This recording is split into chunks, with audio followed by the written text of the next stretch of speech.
दोनों के अंदर टेलीफोटो कैमरा देखने को मिलता है और दोनों की भी परफॉर्मेंस एकदम टॉप नॉच है। फिर लेना कौन सा चाहिए? मैं बात कर रहा था Samsung S24 FE versus Oppo Reno 14 की, और ये वीडियो मैं अपने खुद के दम पे बना रहा हूँ। दोनों भी फोन मैंने खुद बाय किए हुए हैं, किसी भी ब्रांड का कोई भी यहाँ पे लेना देना नहीं है। बस यही इंटरेस्ट है मेरा कि आप एक सही फोन इन सेल के अंदर यहाँ पे ले पाओ। तो सबसे पहले जब बात आती है प्राइस की, S24 FE लगभग 8GB 128GB बोला जा रहा है 28 से 30 हजार के बीच में आपको 100% फ्लिपकार्ट के ऊपर देखने को मिल जाएगा। और Reno 14 की ऑफर आज ही रिवील होने वाली है, फिर भी बोला जा रहा है 8GB 256GB आपको हो सकता है लगभग 30 से 33,000 के बीच में देखने को मिल जाए। हाँ, थोड़ा Oppo पैसे एक्स्ट्रा ले रहा है, बट यहाँ पे आपको एक्स्ट्रा स्टोरेज भी देखने को मिल जाती है, जो मेरे हिसाब से एक अच्छी चीज यहाँ पे मानी जाएगी। वैसे डिजाइन में सबसे बड़ा कंफ्यूजन दोनों के अंदर क्रिएट होता है, क्योंकि दोनों के अंदर बैक ग्लास का है, दोनों की भी साइड फ्रेम यहाँ पे मेटल की देखने को मिलती है।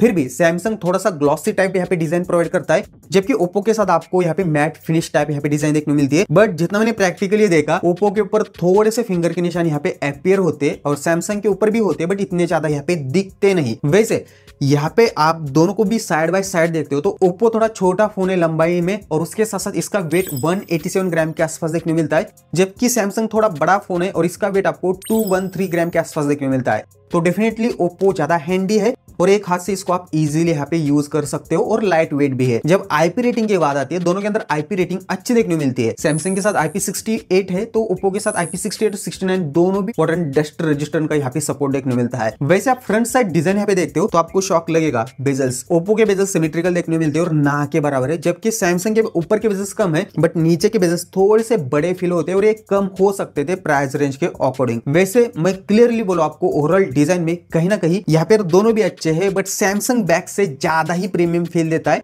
बट ज्यादा प्रैक्टिकल मुझे डिजाइन में यहाँ पे ओप्पो लगा। वैसे डिस्प्ले के अंदर भी कुछ चीजें मुझे इंटरेस्टिंग यहाँ पे फील हुई, जैसे कि ओप्पो के अंदर आपको 6.59 इंच का 1.5 के एमोलेड पैनल देखने को मिलता है, तो सैमसंग के अंदर आपको 6.7 inch full HD plus AMOLED panel देखने को मिलता है। हायर रेजोल्यूशन यहाँ पे हो सकता था जो आपको ओप्पो के साथ देखने को मिलता है। वैसे जितना मैंने प्रैक्टिकली इनकी ब्राइटनेस यहाँ पे देखी, जैसे कि पुणे के अंदर अभी आउटडोर में पूरा रेनी सीजन है, तो ये दोनों भी फोन मैक्सिमम ब्राइटनेस पे नहीं जा पा रहे थे, तो आउटडोर विजिबिलिटी इस लाइट कंडीशन पे अच्छी थी, बट सनलाइट में मुझे यहाँ पे चेक करना पड़ेगा। वैसे HDR की जब बात आती है तो ओप्पो के साथ आपको 1200 नीट्स की पीक ब्राइटनेस देखने को मिलती है, तो सैमसंग के साथ आपको 1900 नीट्स की यहाँ पे पीक ब्राइटनेस का सपोर्ट देखने को मिलता है। डेफिनेटली आप HDR वीडियोस ज्यादा देखते हो तो यहाँ पे ज्यादा ब्राइटनेस आपको सैमसंग के साथ ही यहाँ पे फील होगी। वैसे HDR10 का सपोर्ट आपको नेटफ्लिक्स के ऊपर दोनों के साथ यहाँ पे देखने को मिलता है, यहाँ पे कोई दिक्कतें नहीं है। और जितना मैंने वीडियोस वॉचिंग की दोनों के अंदर, तो दोनों की भी डिस्प्ले एकदम खतरनाक है, बट सैमसंग के डिस्प्ले की ट्यूनिंग मुझे यहाँ पे बेटर फील हुई as compare to Oppo. Oppo के साथ जहाँ पे डार्कनेस ज्यादा आती है या कॉन्ट्रास्ट वाला पार्ट आता है, तो ये डार्कनेस को ज्यादा बढ़ा देता है, ये हमने यहाँ पे नोटिस किया था। वैसे हाँ, ओप्पो के साथ आपको कभी कभी वीडियोस के अंदर एक्स्ट्रा डिटेल या शार्पनेस फील होगी, क्योंकि यहाँ पे हायर रेजोल्यूशन का सपोर्ट देखने मिलता है। वैसे डिस्प्ले दोनों के भी अच्छे और सुंदर यहाँ पे देखने मिलते हैं कंटेंट वॉचिंग के लिए। इन डिस्प्ले फिंगरप्रिंट दोनों के साथ देखने मिलते हैं, बट आप ऑलवेज ऑन डिस्प्ले से ऑन करते हो तो यहाँ पे पहले ओप्पो कर पा रहा था, और लॉक स्क्रीन से दोनों भी फटाफट यहाँ पे फिंगरप्रिंट से अनलॉक हो जाते हैं। हैप्टिक्स दोनों के भी टक टक वाले देखने मिलते हैं, बट ज्यादा इंटेंसिटी मुझे यहाँ पे ओप्पो के साथ देखने मिली। वैसे जितनी मैंने यहाँ पे पुणे के अंदर नेटवर्क कनेक्टिविटी चेक की, दोनों के अंदर ऐसा सच कोई यहाँ पे इश्यू नहीं है। 17 5G के बैंड्स यहाँ पे सैमसंग के साथ देखने मिलते हैं, तो 11 5G के बैंड्स यहाँ पे आपको ओप्पो के साथ यहाँ पे देखने मिल जाएंगे। और जितना मैंने यहाँ पे नेटवर्क कनेक्टिविटी चेक की, डेटा स्पीड चेक किया, दोनों का भी अच्छा खासा स्पीड यहाँ पे शो होता है। बट हाँ, एक चीज मैंने नोटिस की थी, ONR ये थोड़ा सा मतलब मेरे को समझ नहीं आ रहा। सैमसंग के अंदर OLT यहाँ पे शो होता है ONR के जगह, बट यहाँ पे ONR प्रॉपरली यहाँ पे ओप्पो शो करता है। एक चीज मैंने नोटिस यहाँ पे की थी। वैसे कॉल ड्रॉप के वगैरह इश्यू यहाँ पे दोनों के साथ भी आपको देखने को नहीं मिलते। ठीक है, नेटवर्क कनेक्टिविटी का हमें सब कुछ पता चला, बट सबसे ज्यादा इंटरेस्टिंग चीज है कि इनकी परफॉर्मेंस, और यहाँ पे आपको बहुत ज्यादा शॉक लगेगा।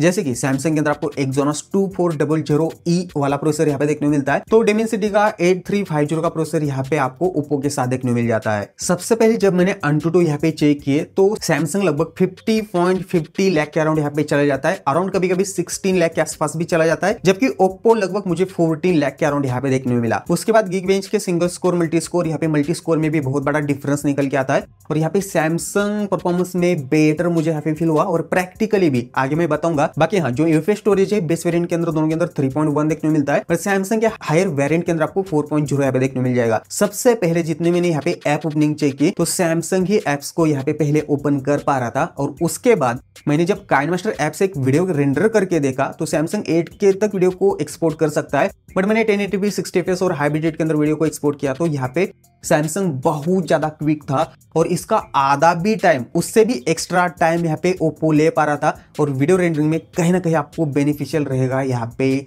सैमसंग। तो कहीं ना कहीं आप वीडियो एडिटिंग ज्यादा करते हो तो वहां पे कहीं ना कहीं बेटर आपको वीडियो रेंडरिंग का स्पीड यहाँ पे सैमसंग दे पाएगा।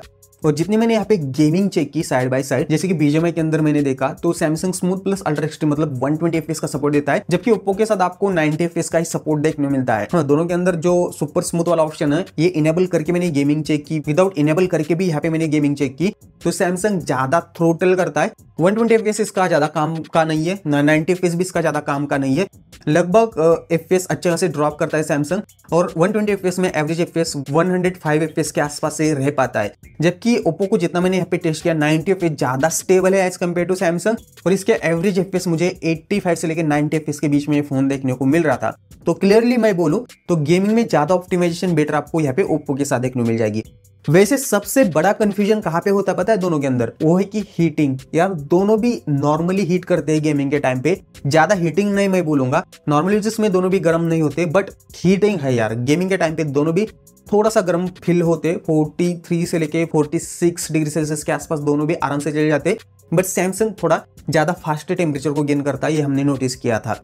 वैसे मेन बात आती है यार सॉफ्टवेयर की। अब यहाँ पे कुछ चीजें हैं बताने लायक। सबसे पहले सैमसंग के अंदर आपको One UI देखने को मिलता है, तो कलर OS आपको यहाँ पे ओप्पो के साथ देखने को मिलता है। तो ओप्पो 3 मेजर सॉफ्टवेयर अपडेट देगा और 4 के सिक्योरिटी पैच इसके साथ देखने को मिल जाएगी, जबकि सैमसंग के साथ 6 ईयर्स के मेजर सॉफ्टवेयर अपडेट्स आपको मिलेंगे। मतलब अपडेट के मामले में आपको सैमसंग ज्यादा बेटर यहाँ पे फील होगा। वैसे ब्लोटवेयर का सीन दोनों के अंदर देखने को मिलता है, बट ज्यादा ब्लोटवेयर मुझे यहाँ पे ओप्पो के साथ फील हुए, आपको इंस्टॉल यहाँ पे करने पड़ेंगे।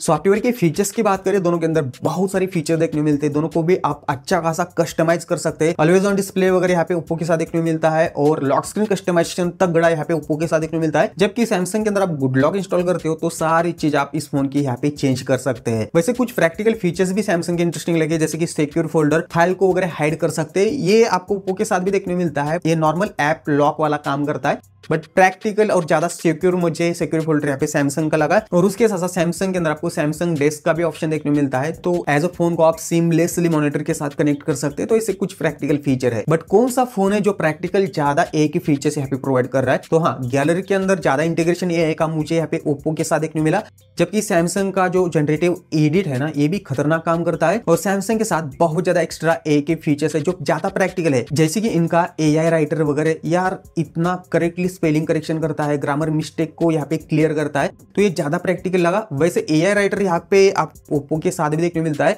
बट इतना बेटर इंटीग्रेशन नहीं है जैसे कि सैमसंग का इनके कीबोर्ड के साथ यहाँ पे देखने को मिलता है। उसके साथ साथ ड्राइविंग असिस्ट वगैरह कुछ एक्स्ट्रा फीचर्स यहाँ पे आपको सैमसंग के साथ देखने को मिलते हैं। और उसके साथ साथ बात जब स्मूथनेस की आती है, दोनों भी UI बहुत ज्यादा स्मूथ है, यहाँ पे एनिमेशन दोनों के भी बहुत ही अच्छे खासे यहाँ पे आपको फील देंगे, यहाँ पे कोई भी दिक्कतें नहीं है। बट ओवरऑल मैं सॉफ्टवेयर को समराइज करूं तो आपको स्मूथनेस प्लस एक्स्ट्रा एक ही फीचर्स चाहिए जो ज्यादा प्रैक्टिकल है, आप सैमसंग को देख सकते हो। और ओप्पो के साथ भी आपको एनिमेशन प्लस आपको ज्यादा कस्टमाइजेशन चाहिए, और आपको पता है ओप्पो का कलर OS या ऑक्सीजन OS एक ही होता है, तो यार इनकी मार्केट में डिमांड भी ज्यादा है, मतलब ज्यादा लोग इनको पसंद करते हैं, तो ये सारी चीज है। अब जब बात आती है बैटरी लाइफ की, देखो यहाँ पे सैमसंग के अंदर आपको 4700 mAh की ही बैटरी देखने को मिलती है, और 25 वाट के चार्जिंग को ये सपोर्ट करता है, और 15 वाट की वायरलेस चार्जिंग का सपोर्ट देखने को मिलता है। बट कोई भी चार्जर इनबॉक्स आपको देखने को नहीं मिलता, तो आपके फिर से खर्चा बढ़ सकता है चार्जर को बाय करने में। और इसका जो ऑन स्क्रीन है ना, जितना हमने यहाँ पे देखा था 7 to 8 आवर के बीच में रहता है जब आप फोन को नॉर्मली यूज करते हो, और आप जैसे फोन को ज्यादा हेवी यूज करते हो गेमिंग के लिए या वीडियो एडिटिंग के लिए आप यूज करोगे तो लगभग 6 घंटे के आसपास इसका ऑन स्क्रीन आपको देखने को मिल जाएगा। बट ओप्पो के साथ 6000 mAh की बड़ी बैटरी है, 80 वाट का इनबॉक्स आपको चार्जर भी देखने को मिलता है, बट इसका जो ऑन स्क्रीन है ना ये भी आपको लगभग 7 to 9 आवर के बीच में देखने को मिल जाएगा। फोन को कैसे भी यूज कर लो, आपको अच्छा खासा ऑन स्क्रीन इसके साथ देखने को मिल सकता है। वैसे मेन बात आती है कैमरे की, क्योंकि दोनों के अंदर टेलीफोटो कैमरा देखने को मिलता है, बट ओप्पो के साथ आपको हायर रेजोल्यूशन के साथ देखने को मिलता है। और सारे स्पेक्स यहाँ पे देख लेना, कितना कैमरा में कौन ऊपर नीचे। चलो मैं सारी चीजें आपको मॉनिटर के ऊपर एक्सप्लेन करता हूँ। तो यार हमने बहुत सारे यहाँ पे फोटोज लिए हुए हैं और पूरा कैमरा कंपेरिजन मैं आपके ऊपर छोड़ता हूँ। आपको किसकी फोटोज पसंद आ रही है ये आप मुझे नीचे कमेंट करके जरूर बता सकते हो, क्योंकि हर एक की चॉइस यहाँ पे अलग अलग होती है। फिर भी मैं आपको बताऊं, यहाँ पे ओप्पो के साथ आपको हायर मेगापिक्सल वाला टेलीफोटो देखने को मिलता है, तो ज़्यादा शार्पर फोटोज यहाँ पे ले सकता है और एक्स्ट्रा जूमिंग की कैपेबिलिटी इसके साथ ही आपको देखने को मिल जाती है। वैसे नॉर्मल शॉट के अंदर दोनों के अंदर इतना बड़ा डिफरेंस नहीं है, कलर के अलावा कलर ट्यूनिंग दोनों की भी थोड़ी सी आपको डिफरेंट यहाँ पे फील होगी। बाकी हाँ, आप यहाँ पे जूमिंग कैपेबिलिटी दोनों की भी देख सकते हो। सैमसंग 30x मैक्स यहाँ पे जा सकता है, जबकि ओप्पो लगभग आपको 120x तक का यहाँ पे जूमिंग की कैपेबिलिटी यहाँ पे दे पाता है। क्वालिटी है। एक्सपोजर हैंडलिंग यहाँ पे चेक कर लेना। सो अब आते हैं कंक्लूजन पे, और कंफ्यूजन तो है यार, और कंफ्यूज होना दोनों के बीच में आम बात है, और बहुत सारी चीजें अच्छी प्रोवाइड कर रहे हैं। फिर भी मैं आपको क्लियरली बोलूं, आप सैमसंग के साथ तभी चले जाना, आपको ब्रांड वैल्यू ज्यादा मैटर करती है, और उसके साथ साथ आपको एक तगड़ी और एक नोटिसेबल डिजाइन चाहिए। उसके साथ साथ आपको एक अच्छा डिस्प्ले चाहिए, बट बेजल्स बड़े हैं ये आपको पता होने चाहिए। उसके साथ साथ जो स्पीकर है ना, दोनों के अंदर ड्यूल स्टीरियो स्पीकर है, दोनों के भी स्पीकर अच्छे हैं, 19-20 का ही फर्क है। बट सैमसंग के अंदर आपको एक्स्ट्रा सॉफ्टवेयर अपडेट का भी यहाँ पे सपोर्ट देखने को मिलता है, और कुछ प्रैक्टिकल एआई के फीचर्स भी यहाँ पे देखने को मिलते हैं। और बैटरी लाइफ नॉर्मल यूज के लिए अच्छी है, बट हेवी यूज के लिए इतनी कुछ खास यहाँ पे नहीं है। और कैमरा ट्यूनिंग मुझे पर्सनली इसकी भी बेटर यहाँ पे फील हुई। तो ऐसी सारी चीजें है। और ओप्पो के साथ आपको तभी जाना चाहिए, आप लिटिल बिट एक्स्ट्रा गेमिंग करते हो तो बेटर गेमिंग एक्सपीरियंस के साथ देखने को मिल जाएगा। कम बेल्स वाला भी डिस्प्ले के साथ आपको देखने को मिलता है। और टेलीफोटो कहीं ना कहीं इनकी कॉन्ट्रास्ट ट्यूनिंग है जो पर्सनली मुझे ज्यादा पसंद नहीं आती, बट जो टेलीफोटो है ना, एक्स्ट्रा शार्पर फोटो ले सकता है एज कम्पेयर टू सैमसंग। तो ऐसी सारी चीजें, और ब्रांड वैल्यू से आपको मैटर नहीं करता तो आप ओप्पो के साथ यहाँ पे जा सकते हैं। और बाकी सारी चीजें मैंने वीडियो के अंदर एक्सप्लेन की है। बस एक चीज जाते जाते कर देना, सब्सक्राइब यार, 4 लाख कंप्लीट करवा दो, फटाफट सब्सक्राइब कर लो।